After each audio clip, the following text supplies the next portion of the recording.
Hello children, today we are starting the next chapter of geometry, that is angle and cyclic properties of a circle. Students, in class 10 we are going to study about the properties of circle, angle and cyclic, as well as the tangent properties, which is the next chapter. So let's start with this angle and cyclic properties.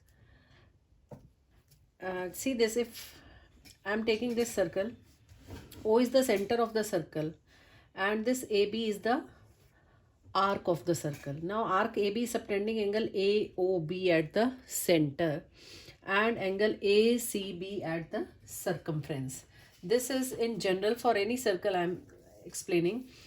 AB is the arc of the circle and angle AOB is angle subtended by it at the center and ACB is at the circumference. So let us start with the first theorem.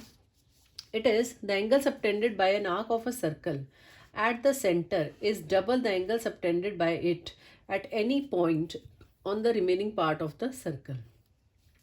Now arc AB is subtending angle AOB at the center and angle ACB at the circumference.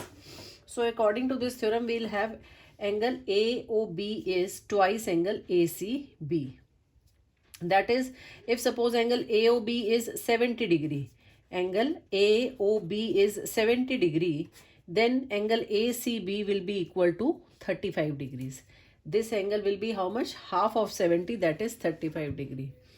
Similarly, we are having this angle AOB. This is known as the reflex angle AOB.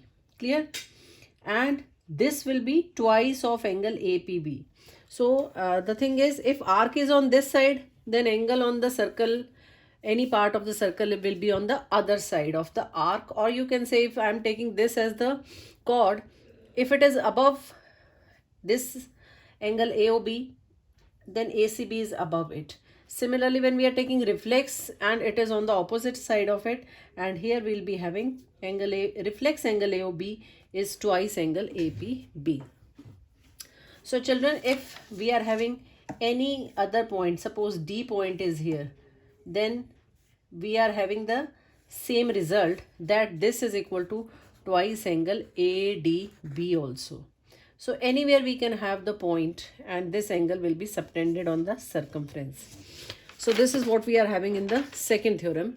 Angles in the same segment. Segment means this is the chord of a circle and you know very well the chord divides it into two segments. This is the minor segment and this is the major segment. So angle subtended by the chord in the same segment means suppose I am taking the major segment.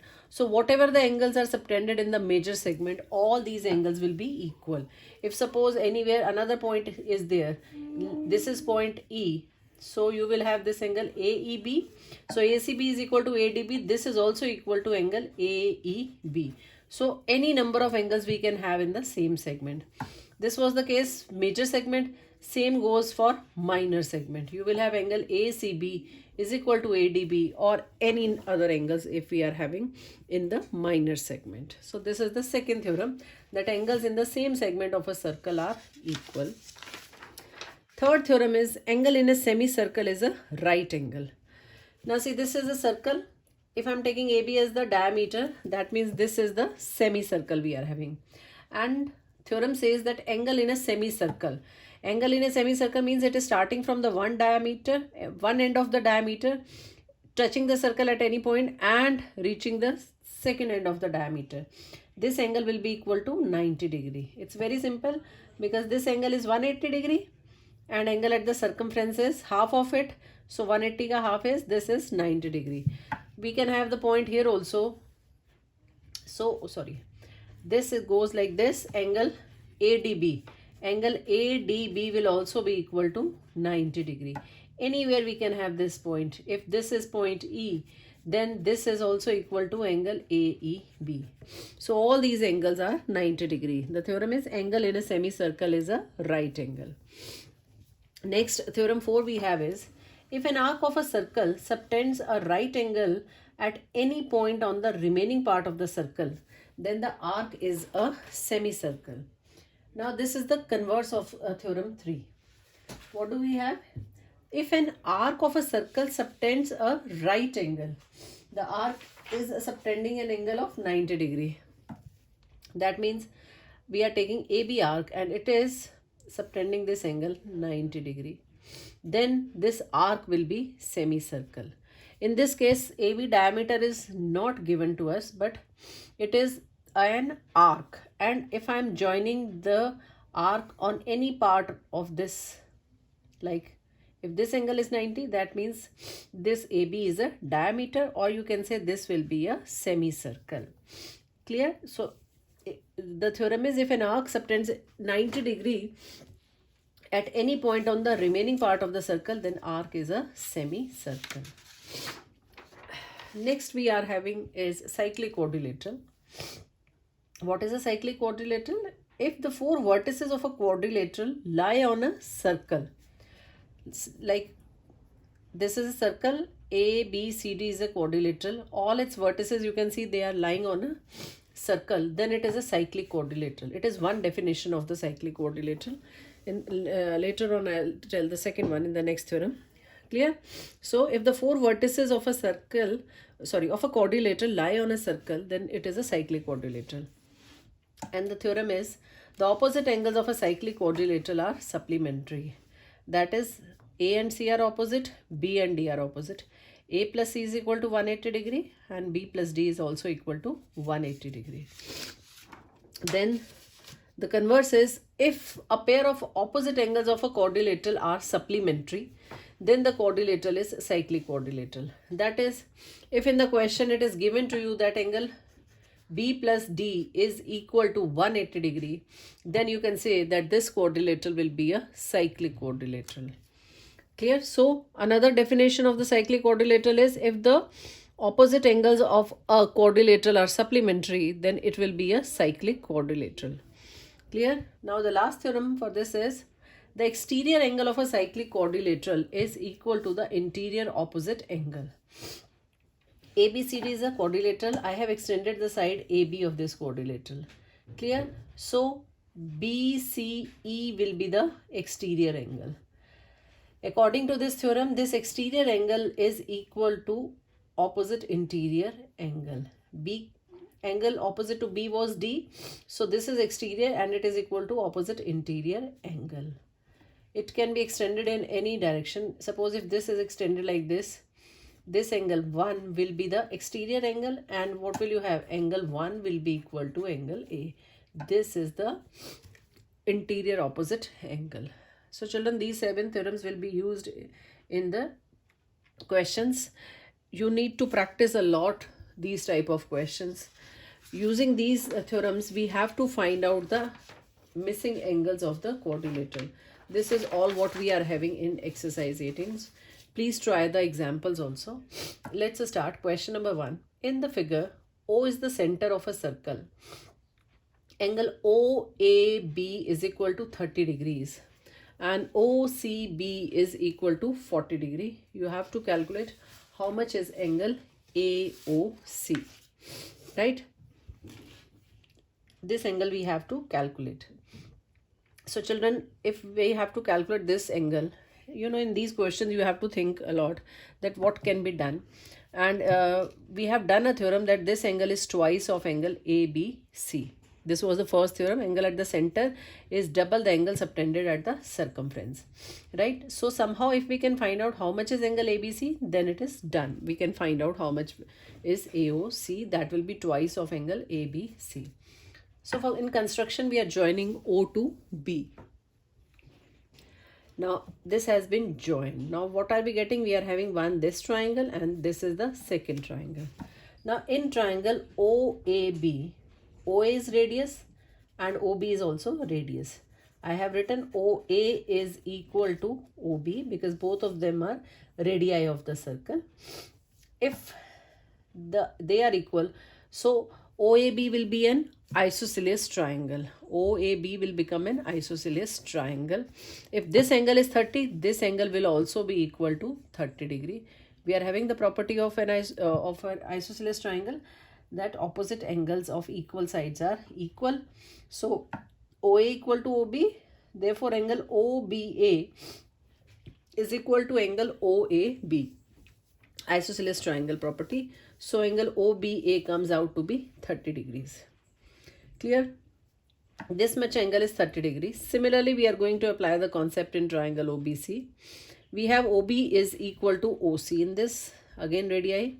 So this becomes an isosceles triangle. If this angle is 40, this angle will also be equal to 40 degrees, right? So this is 30, this is 40. This complete angle becomes 70 degree. Clear?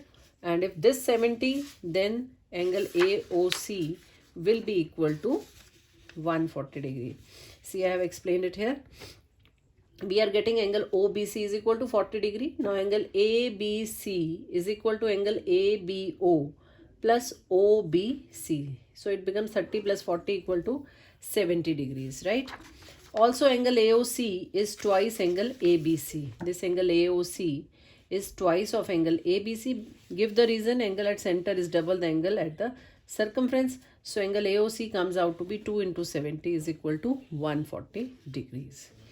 Right? So this is the first question we have. Next, question number 3.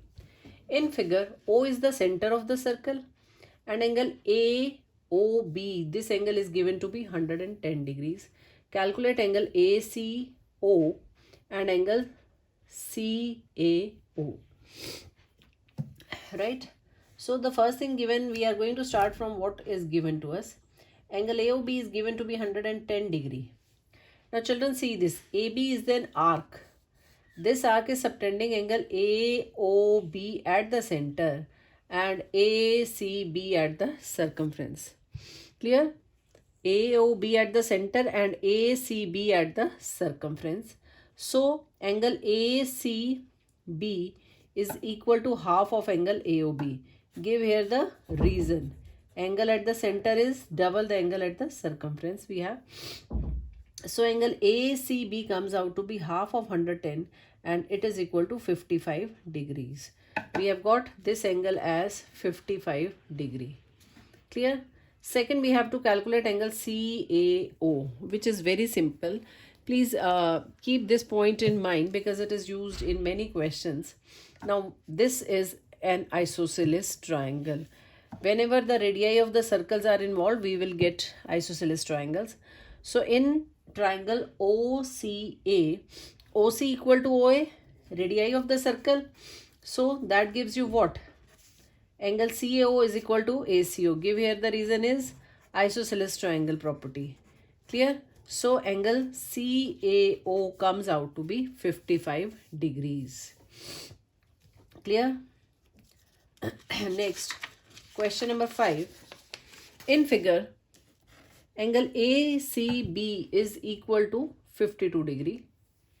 Angle BDC is equal to 43 degrees.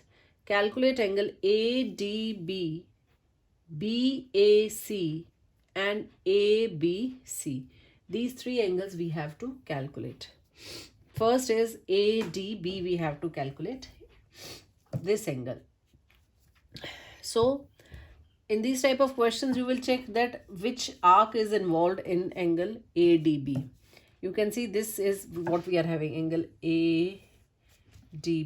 It's better you highlight the particular angle. This is the angle. So it is made by the arc AB. It is made by the arc AB. Now see, one is this angle. Now next angle which this arc AB is making is angle ACB. Clear? This is angle ACB. ACB is given to be 52 degrees. So this will also come out to be 52 degrees. See, if consider like this line is not there, then you can easily make out that these are the angles in the same segment. So it is 52. This will also be 52 degrees. Second, we have to calculate is angle BAC. So for this again, you will see BAC is made by the arc BC. BC is subtending angle BDC also. I have written BC is arc. Angle BAC is equal to angle BDC. Angles in the same segment. So our BAC comes out to be 43 degrees. BAC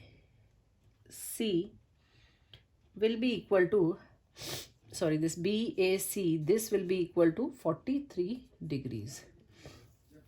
Now in the last part you have to find out angle ABC. This angle we have to find out. See children, what are we having is triangle ABC. in which this angle is 43 degree, this angle is 52 degree. So by using the angle sum property of the triangle, we can find out the third angle. Clear? So this comes out to be, you can calculate 180 minus the sum of these two angles will give you. Or another method is, see what I have done here. Angle ADC is equal to 52 plus 43 is equal to 95 degrees. This angle has come out to be 95. This complete becomes 95. Now ABCD is a cyclic quadrilateral. The sum of opposite angles is equal to 180 degree. Right? So I have written in cyclic quadrilateral ABCD, angle B plus D. This is angle B, this is angle D. B plus D is equal to 180 degree. B we have to calculate, and the value of D is 95 degrees. So B comes out to be 85 degrees. So anyways, you can find out in this exercise there are many questions in which you can apply more than one method for finding the unknown angle. Clear? The only thing required is practice. The more you practice, easily you can solve the questions. Next, question number 8, first part. In the given figure, O is the center of the circle. If angle ADC is equal to 180 degree, find angle BAC. We need to find out this angle. Clear? The first thing in these type of questions, whatever is given, start from that. This angle is given to be 140 degree and ABCD is a cyclic quadrilateral, as you can see. So sum of these two angles will be equal to 180 degree, as opposite angles of a cyclic quadrilateral are supplementary. So angle ADC plus angle ABC is equal to 180 degree. This gives you angle ABC is equal to 40 degree. We have got this angle as 40 degrees, right? Now AB is the diameter of the circle. It is given. So whenever in the question diameter will be given to you, you will be applying the property that angle in a semicircle is 90 degrees. This angle is 90 degree, this angle is 40 degree, and we have to find out the third angle of this triangle ABC. So you can find out third angle will be 50 degrees. Clear? I have written here angle ABC in this triangle ACB. The sum of three angles is equal to 180 degree. Out of these three angles, two are given to us. So the third angle comes out to be 50 degrees. Next, question number 10. In the given figure, O is the center of the circle. Angle AOC is equal to 160 degree. You need to prove that thrice angle Y minus twice angle X is equal to 140 degrees. X and Y are given to be these angles. Now, angle at the center is given to be 160 degrees. So, angle at the circumference is half of it. So, the value of X comes out to be 80 degrees. Clear? We have to find out Y. For that, we will calculate how much is this reflex angle AOC. You will have reflex angle AOC is equal to 360 minus 160. Because these are angle at one point, so their sum is 360 degree. If this is 160, the remaining will be 200 degree. And Y is equal to what? Y is equal to half of reflex angle AOC. So Y is half of 200 and it is equal to 100 degree. We have got the value of X, we have got the value of Y, and we are going to substitute these values in the left hand side. Thrice angle Y minus twice angle X. Putting the value, we are getting it equal to 140 degree, which is equal to RHS. So children, please try up to question number 12 of this exercise and try the examples also. That will help you in solving these questions. Please go through the examples also. Thank you, children.